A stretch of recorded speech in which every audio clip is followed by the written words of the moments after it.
Assalamualaikum everyone. My name is Sarim Hassan. I'm a social media activist. Sarim Hasan की मसरूफियत देखकर कोई नहीं बता सकता कि ये पट्ठों के एक ऐसे मर्ज का शिकार हैं जिसमें वो चलने फिरने से कासिर हैं। सारिम ने सोशल मीडिया का सहारा लिया और 4 साल में फेसबुक पर 30,000 फॉलोअर्स के साथ एक अलग दुनिया बसा ली, जहां वो दूसरों को हिम्मत से जिंदगी का मुकाबला करना सिखा रहे हैं। सोशल मीडिया ने मेरी लाइफ में बहुत बड़ा किरदार अदा किया पॉजिटिविटी की तरफ, क्योंकि before the social media stuff मेरी लाइफ जो थी वो बहुत ज़्यादा दूर थी, क्योंकि I have nothing to do. ये सुसाइडल थॉट्स भी आने लग गए, क्योंकि सब कुछ एकदम से लाइफ नेगेटिविटी को बस चली हुई थी।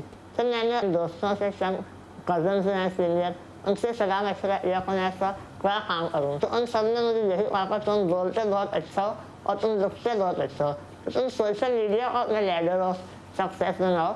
लाहौर की सना अयूब एक सरकारी इदारे में मुलाजमत करती हैं। फारिग औकात में वो सोशल मीडिया के जरिए माजूर अफराद की तरफ मनफी मुआशरती रवैयों पर बात करती हैं और इसी प्लेटफॉर्म पर अपनी बनाई हुई ज्वेलरी और पेंटिंग्स भी फरोख्त करती हैं। मेरी फ्रेंड्स हैं बिल्कुल नॉन डिसेबल हैं, तो यही कहती हैं कि तुम कुछ ना कुछ करती रहती हो और हम घर में नकम्मे बैठे रहते हैं। तो मैंने यही कहती हूँ डिसेबिलिटी का इससे कोई ताल्लुक़ नहीं होता। सोचा कि जैसे मैं अपनी हैंडमेड क्राफ्ट्स बनाती हूँ तो क्यों ना इसको हाईलाइट करूँ, इसको ताकि लोगों के पता चले कि मैं करती क्या हूँ।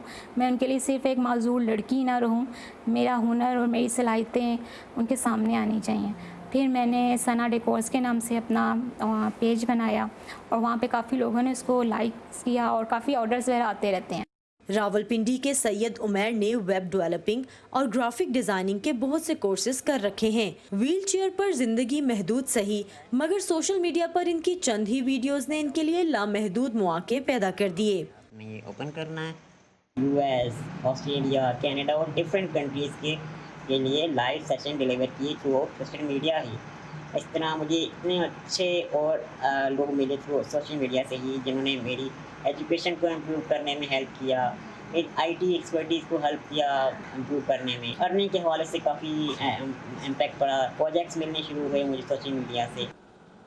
घरों में महदूद जिंदगी गुजारने वाले माजूर अफराद के मुताबिक सोशल मीडिया के जरिए उन्हें उनके हकूक जानने का मौका भी मिला है और अपनी सलाहियतों को उजागर करने के लिए प्लेटफॉर्म भी। सोशल मीडिया का बेहतर इस्तेमाल खसूसी अफराद की ज़िंदगी को किसी हद तक आसान बना रहा है, जिसका इस्तेमाल उन्होंने अपनी दिलचस्पी और ज़रूरत के तहत सीखा। खसूसी ज़रूरियात के हामिल ये अफराद कहते हैं कि वो तो अपने अंदर छुपी सलाहियतों को जानते ही थे, सोशल मीडिया की मदद से अब दुनिया भी पहचान रही है। Saman Khan, voice of America, Lahore.